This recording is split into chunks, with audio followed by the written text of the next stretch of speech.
తనపై జరిగిన దాడి గురించి ఎమ్మెల్యే జూలకంటి బ్రహ్మారెడ్డి స్పందించారు. బీరు బాటిల్ విసిరితే భయపడేది లేదని ఆయన పేర్కొన్నారు.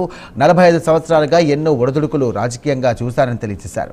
ప్రజల కోపం ప్రాణాలు అర్పించడానికే ఈ సందర్భంగా రాజకీయాల్లోకి వచ్చారని అన్నారు. ఇక ధైర్యం ఉంటే మాచర్ల సెంటర్లో తనతో చర్చకు రావాలంటూ కూడా సవాల్ విసిరారు. సొంత గ్రామంలో నీటిని అమ్మినటువంటి చరిత్ర పిన్నెల్లిదే అంటూ బ్రహ్మారెడ్డి ఫైర్ అయ్యారు. శాసనసభ్యుడు 4 సార్లు శాసనసభ్యుడు అని చెప్పి జబ్బలు జరుచుకోవటం కాదు.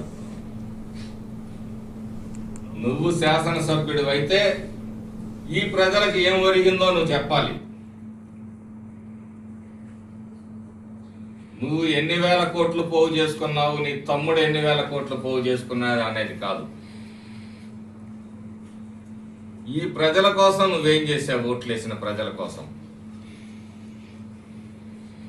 ఆ ధైర్యం నీకుందా? ఈరోజు గుండె మీద చేసుకొని నేను చెప్పగలుగుతాను, భవిష్యత్తులో వరికపూడిసెల ప్రాజెక్టు పూర్తి చేస్తామని కూడా నేను ధైర్యంగా చెప్తా ఉన్నాను.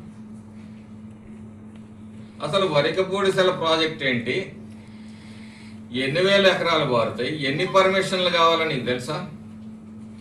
పర్మిషన్లు ఆ రోజే తెచ్చాడంట ఆయన. ఎక్కడ పర్మిషన్లు తెచ్చావు? ఫారెస్ట్ క్లియరెన్స్ ఒకటి వచ్చింది. మేము వచ్చిన తర్వాత 14,70,00,000 మళ్ళీ ఫారెస్ట్ డెవలప్మెంట్ చేయడానికి మనం ఇచ్చిన భూమిలో డబ్బులు కట్టాల్సి వస్తే మేము వచ్చినా కట్టించాం. ఇప్పటికీ వాటర్ కమిషన్ పర్మిషన్ కావాలి, ఎన్విరాన్మెంటల్ పర్మిషన్ రావాలి. కనీస జ్ఞానం లేకుండా ప్రజలు పిచ్చోళ్ళు అని చెప్పేసి మాట్లాడుతూ ఉంటాడు.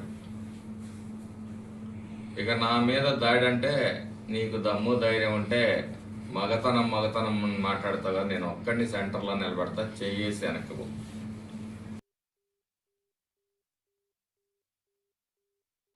ఒక్కటే నేను అడుగుతా ఉన్నాను, ఏ రోజైనా 5 సంవత్సరాలు పూర్తయ్యేటప్పటికి మాచర్ల అభివృద్ధి మీద చర్చకు సిద్ధమా రామకృష్ణారెడ్డి?